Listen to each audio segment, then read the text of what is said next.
Hello and welcome to Alan History Nerd. In this video I'm looking at the Archidamian War between 431 and 420 BC. This is between Athens and Sparta. This is all part of my playlist looking at A-level ancient history, in particular looking at the breadth unit in Greece, in which I'm trying to get through and create videos on all the different aspects to help students get ready for their ancient history exams. So the Archidamian War, this is what the OCR spec tells us that you need to know. So the Athenian and Spartan strategies in the Archidamian War 431 to 421 BC, the invasion of Attica and its effects on the states, including the plague in Athens, the course of the Archidamian War, Pylos and Sphacteria, its effect on the Spartan war effort and reputation, Brasidas in Thrace, differences within Athens and Sparta and relations between the states, and the move towards the peace settlement, the Peace of Nicias, the main terms and the aftermath, the failures of the peace and the refusal of allies of both Athens and Sparta to support the peace, and then the Spartan-Athenian alliance at the end.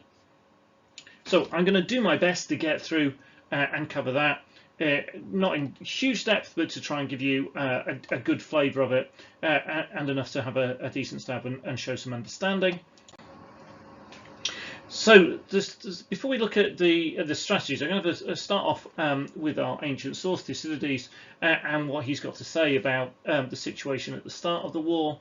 So in Book 2.8, he says, men's feelings inclined much more to the Spartans, especially as they proclaimed themselves the liberators of Hellas. The general indignation felt against Athens, whether by those who wished to escape from her empire or were apprehensive of being absorbed by it. So interestingly here we've got the Athenian writer Thucydides, who's basically telling us at this point in time, really Greece views Athens as the threat, as the bad guy, if you want to take it that kind of basic level, and the kind of this idea of the Spartans fighting against Athens to free Greece was a relatively popular one, because people feared Athenian control, and those under Athenian control were looking to escape from it. Thucydides in Book 2.10 tells us, immediately after the affair of Plataea, Sparta sent round orders to the Peloponnesus and the rest of her confederacy to prepare troops and the provisions requisite for a foreign campaign in order to invade Attica. Again, this tells us that the war begins at the instigation of Sparta, that Sparta is the aggressor. And in 2.11, Thucydides talks about King Archimedes, speaks to the army assembled at the Isthmus as well, with having a look and delving into that one in a bit more detail, as what he says, and that kind of sets the scene for the war. So we've got this idea that maybe there's some decent justification for the war against Athens, but it is definitely Sparta that is the aggressor. So, as I've mentioned already, the Spartans claim to be the liberating Greece. That's in Thucydides 2.8. And Sparta set out with an annual invasion policy. And again, the stuff I just talked about, so it's about them setting the scene for this. And there's some good details of this in Thucydides Book 5.1 and Book 7.28. And we see annual invasions well, not completely annual, but in 431, 430, 428, 427, and 425, so of a break with the plague in 429. King Archidamius, going to Thucydides 2.11, gives his name to the war. He believed the Athenians would be forced out to fight if the Spartans marched into Attica, destroyed their crops. He recognised the Athenians had a stronger navy, so the way to fight them was to engage them in hoplite warfare in Attica. And they would come out and they would try and defend their crops, and that the Spartans would defeat them on the battlefield. And Sparta itself, according to Thucydides, at least in Book 7.18, admits later on that really it was them that broke the 30-year peace of 446 with their policies in 431. Right, so to have a look then at the Athenian strategies, well Pericles, the kind of the leader of Athens, often referred at this point as Periclean Athens, set out his response to Archidamius, who was actually his friend, in Thucydides, book 2.13, and essentially he says, right, we don't engage Sparta in hoplite warfare. This is not the right thing to do. We have built our walls, and we should use them. His policy of not leaving the area inside the long walls was not uniformly popular, especially amongst younger men who were keen to defend their land and prove themselves in battle. Obviously, it's a very difficult thing to do, to sit behind a city walls and watch your crops burn, your land being destroyed, and do nothing. The Spartans were on purpose antagonizing the Athenians, trying to pull them out into battle. Now, Pericles defends his policy. He defends Athenian imperialism. We see this in Thucydides, book 2.63. He goes on to argue that Athens shouldn't increase the size of its empire in Thucydides 2.65. And Pericles' leadership in Thucydides' eyes is the standard all Athenians later on should have been aspiring to. And he seems to connect the failures later on to leaders who move away from Pericles' tactics. So they move away from just sitting behind the walls. Things start to go wrong. They try and increase the size of their empire. Things go wrong. And that more kind of aggressive style that we see from the likes of Cleon, who Thucydides particularly dislikes, is something that is highlighted in Thucydides' work as he goes through. He doesn't absolutely come out and clearly say, right, Pericles is the greatest ever. Everyone should have done what he said. But it's very strongly kind of implied through his writing. And so it looked like it was a sound strategy from the Athenians. It looked like it was a fairly flawed one from Sparta. So the next bit of the spec tells us to look at the invasion of Attica and their effects on the states. So the Peloponnesians begin their strategy of invading Attica, destroying settlements, hope of provoking Athens into a pitched battle, or at least making it untenable for them to stay behind their long walls, with being able to see what was going on outside of them. But Athens didn't come out from behind their walls.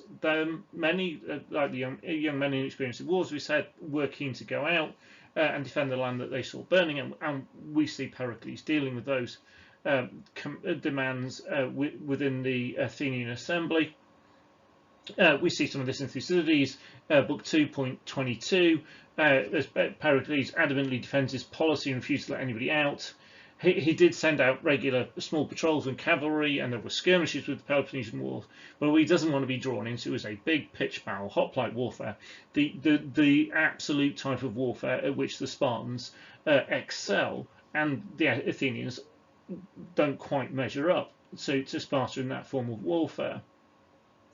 But what Pericles knew was that eventually the Peloponnesians would give up and head back to the Peloponnese. The Spartans can never leave the helots at home alone for too long. It's a bit like a parent with a child of a certain age, which you can leave for a bit of time, but you can't leave them all the time. You can't leave them overnight. You have to go back home again. And so the Peloponnesians will leave, and I think the most the Spartans ever stayed in Attica was about 40 days. So they would stay about a month, and then they would head back off.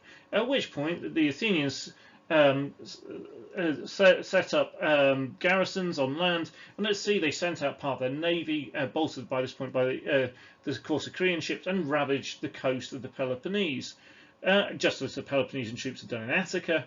And so the Athenians are kind of going, well, you come and destroy our stuff. We can head off and destroy your stuff. You are stronger on the land. We are stronger at sea. And so here we see a really significant difference. Now, it's not that the Athenians are completely against land warfare. We see in the autumn of 431, they attack the Megarid. So they attack Megara with a massive army of around 13,000 hoplites. So it wasn't hoplite warfare absolutely they rejected. They just rejected the idea of doing it against Sparta, which is fairly sensible. Another good part of Thucydides to spend some time looking at is Pericles' funeral oration, which is around book 2, chapter 34 through to 46 of book 2. And in this, he celebrates all the greatness of Athens as a city and places it above all the other cities in Athens, and he talks about the bravery of the dead, and how that should be an example for the Athenians to fight on. So kind of really kind of rousing stuff from Pericles in that. And again, particularly if you're preparing stuff on leadership, looking at that is a really good thing to do. Very significantly in this period in the Peloponnesian War, we see the plague in Athens. So the plague of Athens was a devastating epidemic. It ravaged the city in 430, and we can see it come back twice more in 429 and then 427 into 426. Accounts of the social consequences of the epidemic include kind of and Thucydides got some good stuff on this, kind of the decline of social norms, with people acting less honourably in circumstances because they didn't expect to live very long, and so people didn't look after their money, people didn't behave morally, didn't worry about their good reputation, because it was kind of like, well, live every day like it's your last. You might well be dead tomorrow, so what does it matter? Just do what you want. Don't worry about reputation, don't worry about the future, don't worry about the impact of what you're doing. There are people dying all around you. So we believe the plague entered through Piraeus, the city port, which was the kind of the where all the food and supplies came in. It absolutely ravaged this densely packed city. Obviously, things are made worse by the fact that the Athenians are staying stuck often for a month or so in the summer behind their walls as the Spartan army arrives. And we think somewhere between a quarter and a third of the people sheltered within Athens died. So that's about 30,000 citizens, sailors, soldiers, etc. So they lost a huge amount of their infantry. They lost loads of their expert sailors, their statesmen, including Pericles, who died during the second outbreak in 429. So this feeds into kind of one of the major narratives, one of our big reasons why ultimately kind of Athens is unsuccessful in the Peloponnesian War, and this kind of huge draining of its resources and killing of such a large part of its population during these periods of plague is a significant reason that weakens it. It's not necessarily you can then explain the defeat in 404 by it, but you can definitely explain some of the events in the Archidamian War from it. And it's not so much it makes Athens ultimately lose as it prevents Athens from winning during this bit. So if Athens keeps all those men, sailors, citizens, and leaders like Pericles, then we can see that the Spartan strategy isn't working. So would Athens have pushed through and become successful? Would it have the war with Sparta then petered out and kind of Athenian hegemony would have been established? So it's a really important phase. So a bit more on the course of the war. So in 430, the Peloponnesians sent an embassy to Persia, taking up the advice of Archidamius in terms of looking for their support. Same time, Athens was having some real success in Western Greece. They got their general Forminio, and he blocked the Gulf of Corinth, engaged the Peloponnesian fleet at the Battle of Naupactus. Now, Naupactus is an absolutely resounding victory for the Athenians. They destroy the Peloponnesian fleet, which was mainly Corinthian ships, and there's no really any more significant naval encounters during this period of the war. Again, suggests that Pericles' theory in terms of the way that they should fight the war was right, and Athens is absolutely dominant on the water. It is, however, starting to have problems with its allies. We see a serious revolt in the city of Mytilene on Lesbos, and that was suppressed. And we see this intense debate in Athens on what to do with these dissenting islands. Now there are voices in Athens, particularly the voice of Cleon, who are saying that this is a terrible slight that has been bestowed on Athens. This is worse than other revolts because the Mytilene have actually been treated really well by Athens. So this is them being stabbed in the back in the most terrible way. And he argues for the most horrendous punishment of the Mytilene, to put all the men to death and to sell all the women and children into slavery. and he wins the first debate, and the ships are sent up to carry out these horrendous orders. The next day there is a second debate. Diodotus argues against Cleon, arguing the previous decision was wrong. He wins that debate, and again, it's worth finding all this in Thucydides, having a good look at it. He wins the day. A second boat is sent off. So Diodotus wins the day against Cleon. A boat is sent off to race the first to Mytilene, and it gets there just in time and saves the people from Mytilene from a terrible fate. And you can argue saves Athens in a way. Because the reputational damage to Athens, if this had been carried out in the way that Athens would have been seen by all its allies or all potential allies going forward. And it kind of plays into that narrative if we looked at the beginning of the war, where people are going, well, actually, maybe Athens aren't the good guys at this point, particularly under the leadership of Cleon. They definitely don't look like it. Alongside the Mytilene revolt, there are other indicators that Athens' attitudes with our allies were changing, particularly in terms of tribute, so the kind of the money side of it. In 478, the amount of tribute they had demanded was 460 talents. In 431, it was up to 600. In 425, so this is following all the problems with the plague, and this is ongoing war against Sparta and the annual invasions and all that kind of thing. There's the Thrace decree in 425, and that ups the amount of tribute to between 1,460 talents and 1,500 talents. The Thrace decree is a really important extra source of ours, so it gives us something alongside Thucydides, and that's really always very good for our AO3 stuff. And you can see that the kind of exponential rise. So it's gone up by what, over 2 times, almost 3 times between 431 and 425. This is a ridiculous kind of raise, and this is kind of Athens now kind of really clawing wealth out of its allies, and this is going to make the allies very, very resentful. So in this, we're seeing Athens is maybe having some problems, and that feeds into that argument that the plague really changes stuff for Athens and what it has to do and what it demands. We then move on to one of the most significant instances in this world, the most important battles. So in Pylos and Sphacteria, we see this new leader, Cleon, in Athens. He's following a more aggressive strategy. He's stepping up raids on the Peloponnese. In this case, these operations, small Athenian force set up a base in 425 in Pylos. And they established a fort built on enemy territory, and there's the Greek word for it, which I really cannot pronounce, which is epitichimus. I'm sure I've absolutely horribly murdered that. I'm really sorry, but essentially they built a fort on enemy territory, and unsurprisingly, the Spartans reacted very aggressively, and they didn't want to see this kind of Athenian enclave that could be used to potentially launch attacks for them so close to their home cities.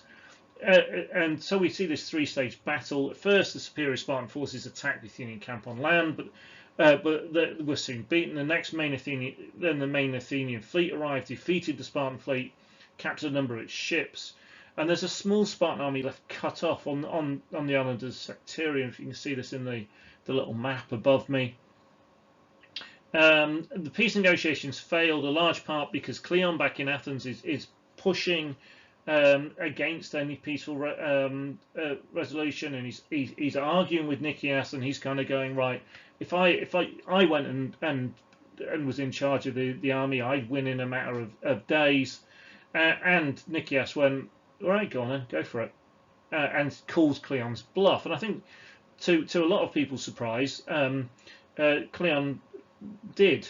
I mean, he takes an absolutely overwhelming force with him, but he was successful. He didn't have any military kind of record or anything before this, and he forces the surrender of the Spartans. And a Spartan surrender is a massive surprise. A Spartan surrender with more than 100 their elite warrior class is an even bigger surprise.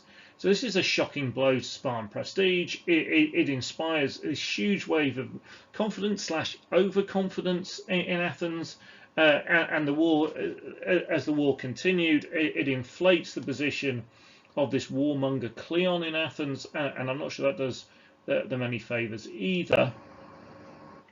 So again, the spec says we need to look at the effects on the Spartan war effort and reputation. Well, there's some really important bits in this. So the whole of Greece is surprised. Thucydides, book 4.40 and 0.41 are really good for this.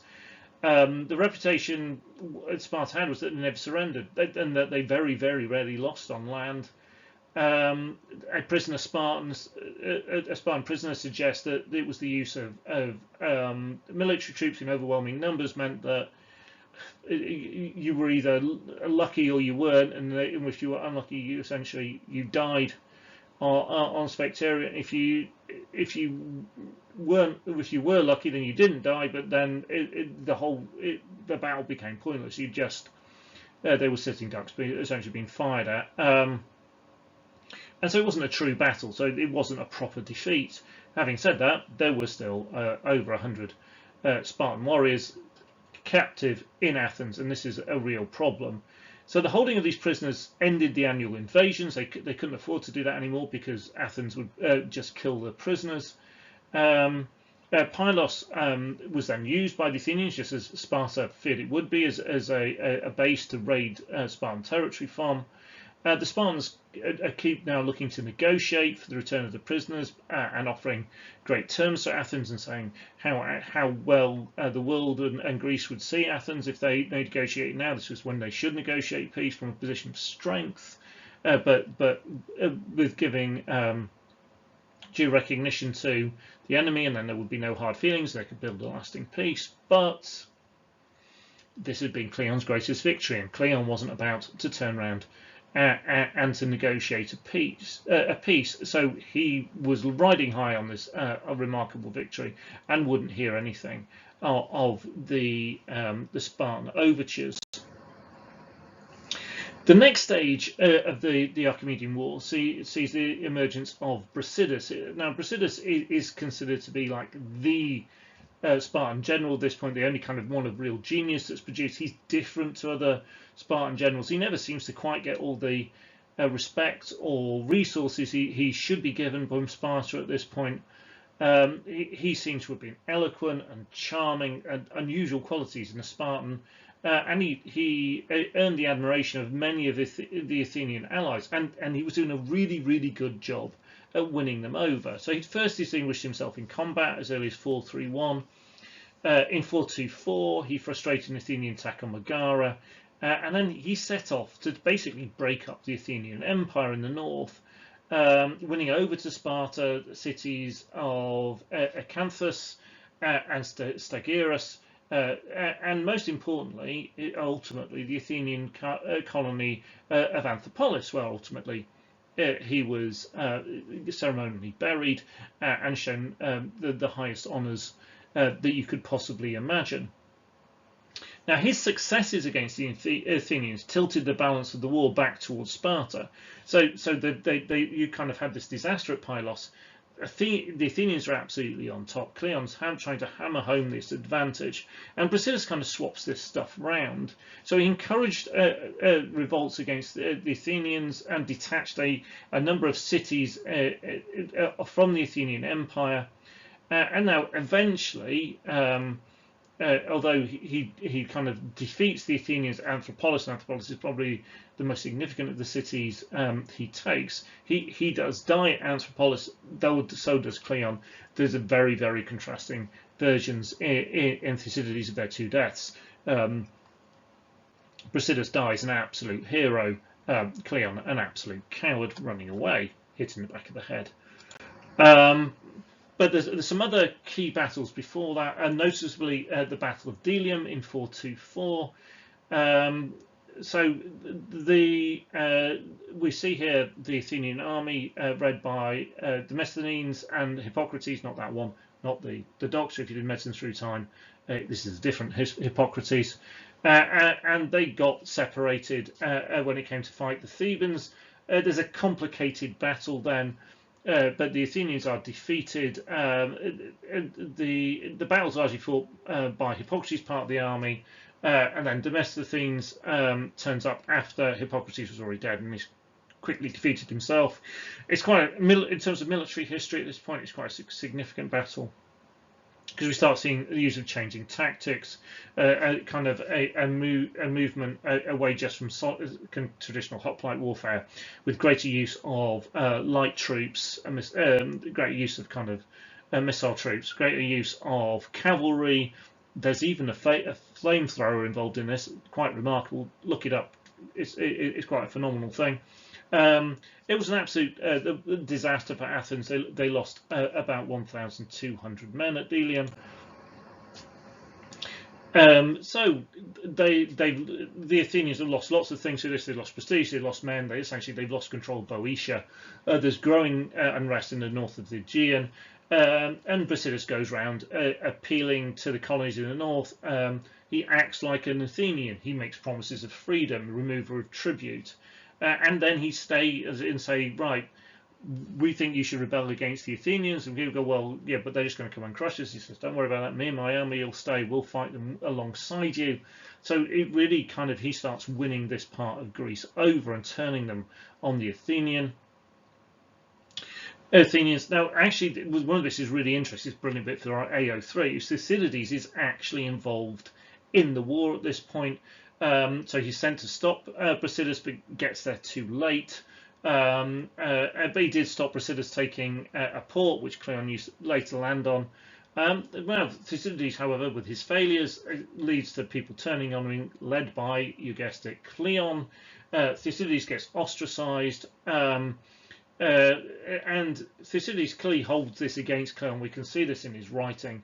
And maybe so, it can be suggested he presents Brasidas as even better than he was. I don't think there's any doubt that Brasidas was a great general, but in reading Thucydides, you really do get the impression that Cleon is the worst person ever, and that Brasidas is the greatest general ever, and that might be something to do with the way that they intersect with Thucydides and his part in the war. It's well worth having a look at Thucydides 4.80 to 481, 4.108, and then Astrophanes Peace section 619 to 22. There's also a kind of key speech by Brasidas in book 4.84 to 87 in Thucydides. So again, there's loads of good stuff in the sources to go and have a look at and to build your knowledge there, and lots you can get your teeth into for some AO3 analysis in the treatment of Cleon and Brasidas by Thucydides. So this then leads us into that battle I've already mentioned of Amphipolis. So Cleon arrives at Amphipolis. He has less hoplites from Brasidas, but they're probably better quality. Brasidas has kind of made up bits of his armies. He's been going along, and he's never sent with a full Spartan army behind him. But Cleon, liking to fight when the odds are very much in his favour, as we saw at Pylos, waited for reinforcements, whilst Brasidas essentially wants to fight before those reinforcements arrive, logically, because it's better to fight a slightly smaller Athenian army than wait for a much bigger one to turn up. Thucydides tells us that Cleon was deeply unpopular with his troops, and we've maybe got a question: what's a problem with this, given what we've just said? And again, lots of good AO3 in here. So Cleon just wants to wait and watch the city from a distance, but his men are anxious to do something, so he agrees he'll go and have a look. So they kind of march towards the city. And they went, look, we've seen, okay, we're going to go back now. And as they turn to leave, that's the minute when Brasidas kind of decides to take his chances. He leads a group of about 150 of his best men. They directly attack the Athenian centre, and the rest of his army then can come out slightly later, again, to surprise Athens even more. The Athenian centre kind of collapses under the pressure of Brasidas' attack, who then turns and starts fighting. It turns into the right wing of the Athenians, and then the rest of Brasidas' armies pile out, and the Athenian left wing kind of runs, essentially. Brasidas, we're told, gets injured, severely injured when fighting bravely on the right wing. It's taken back to his camp and then eventually dies of his injuries.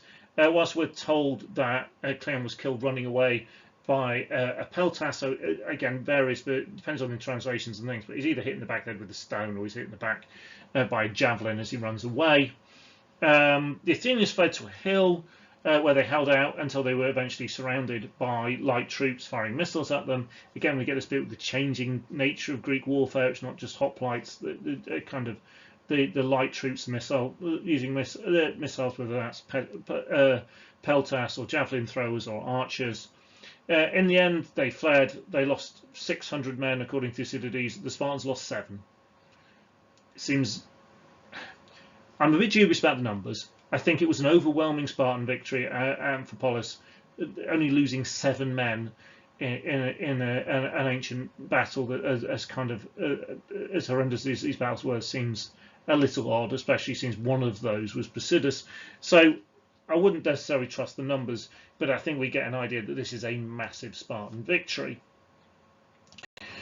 So the war swung kind of fairly rapidly one way and the other. So first up, we've got that annual invasion tactic, and we get the plague, and then we lose Pericles, and so the Athenian strategy, which seems to be working, is then kind of abandoned by Cleon. It then has a massive success at Pylos and Sphacteria, and so that seems to make it all seem like Athens is all going well, and there's been a significant naval victory as well. So Athens looks like it's on top. Brasidas then changes the course of the war. So that bit with Brasidas in Thrace is absolutely essential because it changes the direction of the war. So at Delium and in Amphipolis, the Spartans are essentially they're back. They're back winning battles. The Athenians are back on the back foot and losing. The Athenian Empire is starting to crack and start to fall to pieces. And in doing that, Brasidas has kind of started to really undermine their real strength. But those Spartan prisoners remain in Athens. So Brasidas is keen to capitalise on his successes, and he requests more troops from Sparta, but this is rejected. Thucydides, who thinks Brasidas is brilliant, that's Brasidas who beat him, remember, at AO3, puts this down to jealousy back in Sparta, which may well be true, but we can never be absolutely certain. In addition, there's an anti-war faction gaining headway in Sparta, and there's a developing consensus, I think, both in Sparta and Athens at this point, that war couldn't just continue like this, for either side. The losses and the problems on both sides were really quite significant. Sparta's worried about the helots, it's worried about the prisoners. Athens is worried about the collapse of its empire, the loss of so many men. So there's an armistice agreed between Athens and Sparta, but it was agreed, but Brasidas had just accepted the surrender of a town 2 days before it, and had been signed, and he felt he couldn't then give it back. So even without this, there was continued conflict. Brasidas stays in the northwards regions of Thrace and encouraged the revolt of more Athenian states. So, and the armistice said that loads of this should still belong to Athens and Attica. But following then the deaths of Brasidas and Cleon, both Sparta and Athens had lost kind of key voices pushing for continued war, arguing against the more peaceful factions. So on the Spartan side, we've seen the annual invasions of Attica have been fruitless.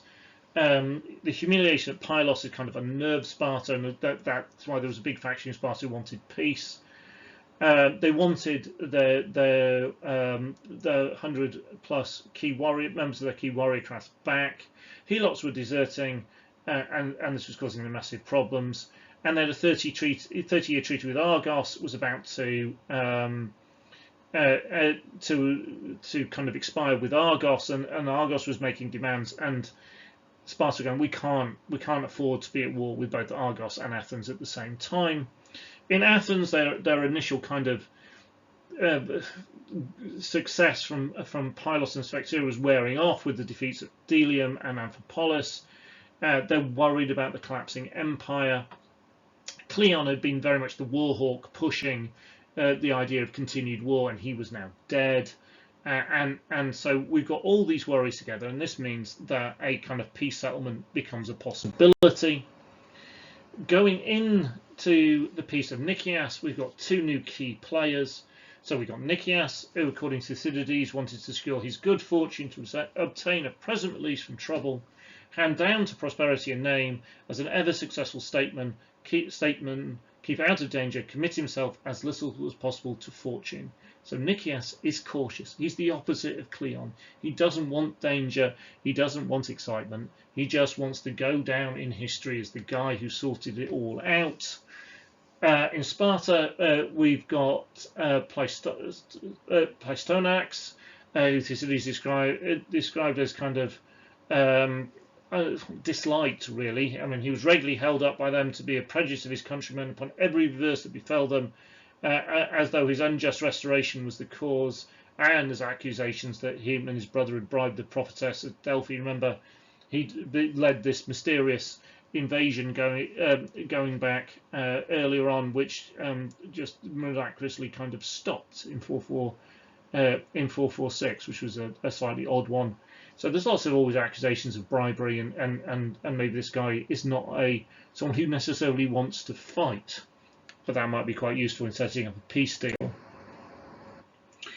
So there's some good bits in Thucydides, so particularly in Book 5, 18, 19, and 23 on this. So the main terms are: everyone had the right to go to Panhellenic temples. It didn't belong to anybody. The treaty was to last for 50 years. They'd not learned from the 30-year peace, which didn't last 30 years. They just went bigger. Like, go big or go home. Neither Sparta nor Athens or either's allies could attack the other side. Sparta gave back the cities taken in the region near Thrace and Panctium, which is a fort between Attica and Boeotia. Athens gave back Sphacteria and other islands near the Peloponnese. Athens gave back the Spartan prisoners from Sphacteria. All allies had to swear to the agreement, but Athens and Sparta could, through agreement just between the two of them, adjust all the terms later on. So it's a treaty really that suits Sparta and Athens, but not really anybody else. And this is fundamentally the flaw in it, which is going to cause problems going forward. So Athens went around seeking revenge on people who had rebelled against them. For example, they killed all the men of Scion that had rebelled. Other cities that had gained independence from Athens remained independent as long as they continued to pay tribute. We can see Athens is doing a bit of backpedaling here because it's the rate of 478, not the much increased rate of 425. And we saw, again, if you remember, the total tribute goes 460, 600. And then all the way up to kind of 1460, 1500 and 425. So they're accepting much lower levels of revenue to try and keep these cities on board. Amphipolis refused to return to Athenian control. Again, seeing how Athens treated people who rebelled against them. Think about the Mycenaean debate. Think of the fate of the people of Scion. Possibly not a surprise. And the Spartan general on the ground in Amphipolis kind of goes, I'm not really inclined to make them, to be honest. But loads of Spartan allies rejected the treaty, notably Corinth, Boeotia, Megara, and Elis. So looking at the failures of the peace and refusal of allies, both Athens and Sparta support the peace. Well, the biggest fault seems to largely be on the treatment of the allies, especially Sparta. So Thebes was unhappy where Sparta turned its back on its part of Greece following the death of Brasidas. Corinth was particularly unhappy and made a separate alliance with Argos. And this is particularly important given the strategic position of Corinth between the Peloponnese and obviously the Isthmus of Corinth, and then going in towards Attica and Boeotia.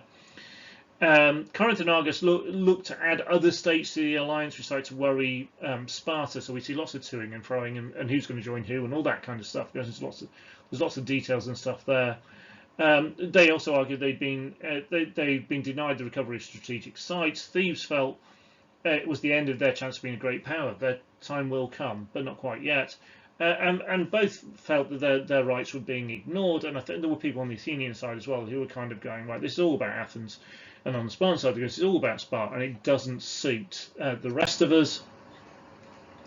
So the Peace of Nicias is in no way a satisfactory conclusion to the Archidamian War, and this idea that they could just change it in the future was a real kind of problem. The Peloponnesian states had concerns about the peace from the beginning, and we start to see kind of a real resentment building in the relationships in this area. Argos, Mantinea, Elis, and Boeotia all change allegiances several times, but they ultimately all end up back where they started. And we also get this kind of strange thing where Spartan and Athens agree to a 50-year defensive alliance, where they would defend each other's territory, make war together, make peace together. Now, really, these negotiations are driven by Sparta, and it's not really anything to do with Athens. It's because of their fear of and threat of Argos at this point, which makes them move towards this.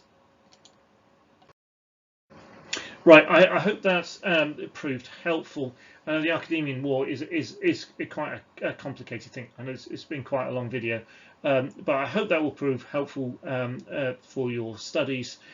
Make sure you subscribe, check out the other stuff on the channel, and keep your eyes peeled for new videos. Thank you very much for watching.